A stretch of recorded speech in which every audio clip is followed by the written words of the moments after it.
Menjadi ultra sepak bola di negeri porak-poranda seperti Suriah menjadi hal yang sangat menyulitkan. Menaun dilanda perang saudara, Suriah bak neraka dunia yang warganya tiap hari dihantui ancaman kematian. Tak peduli apakah ia berkepentingan atau tidak di konflik, tiap hari selalu ada mayat bergelimpangan di jalanan kota Suriah. Namun idiom yang mengatakan bahwa sepak bola bisa menyatukan mereka yang berkonflik ada benarnya juga. Jangan lupa tekan tombol subscribe dan lonceng untuk mendapatkan notifikasi dari Epic Football.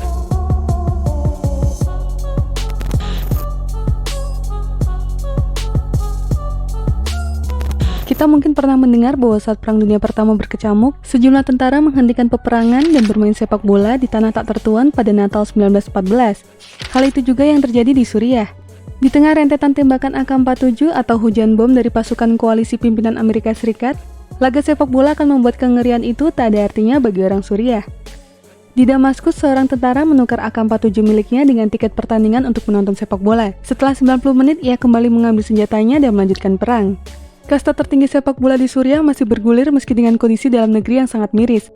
Salah satu klub dari kasta tertinggi Liga Suriah bahkan berasal dari zona perang Aleppo, Al-Ittihad Aleppo. Lewat bergulirnya kompetisi sepak bola inilah, Suriah berusaha menunjukkan bahwa mereka masih eksis sebagai sebuah negara. Pertanyaan kemudian, bagaimana mungkin laga sepak bola bisa berlangsung jika tiap hari selalu ada rentetan tembakan dan hujan bom?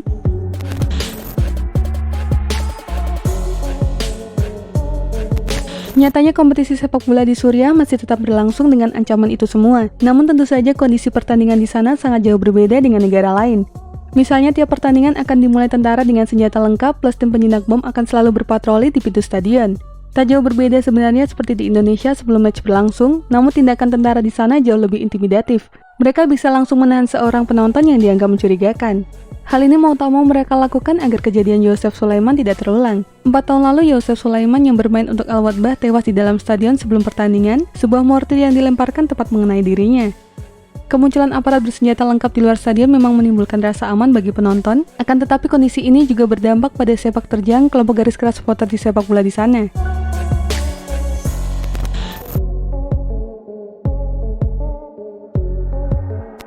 Sejumlah supporter klub di Liga Suriah membentuk kelompok ultras. Sekedar informasi saja, istilah ultras di sepak bola merujuk pada kelompok sepak bola yang memiliki pandangan politik.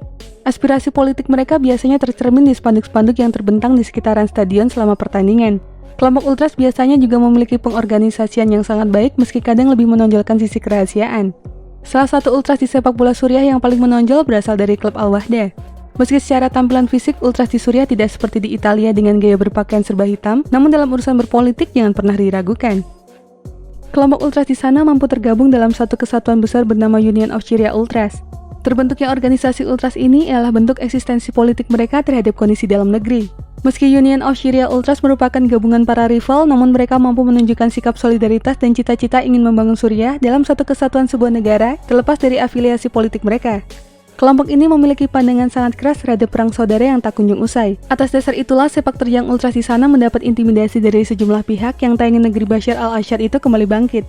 Meski begitu, perjuangan politik kelompok ultras ini tak gentar. Bagi mereka hanya lewat sepak bola negeri Syam bisa kembali bangkit sebagai sebuah negara.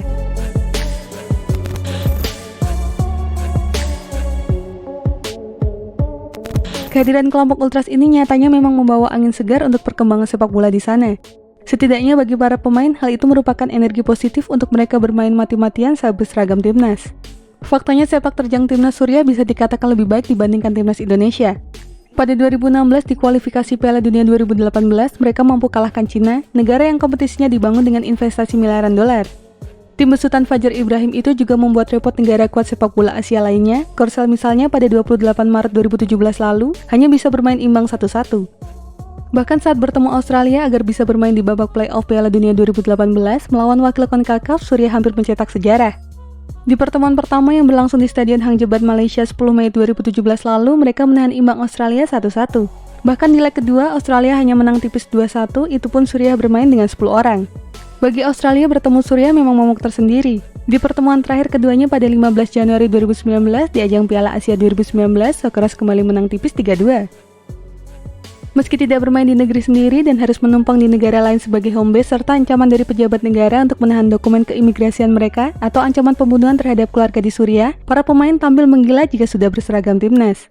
Hal itu mereka lakukan tak lepas dari pengaruh sepak terjang para ultras yang mendukung Nun Jauh di tanah air mereka. Perjuangan ultras untuk bertahan hidup di kondisi perang mendorong Omar Al-Somah CS bermain dengan hati.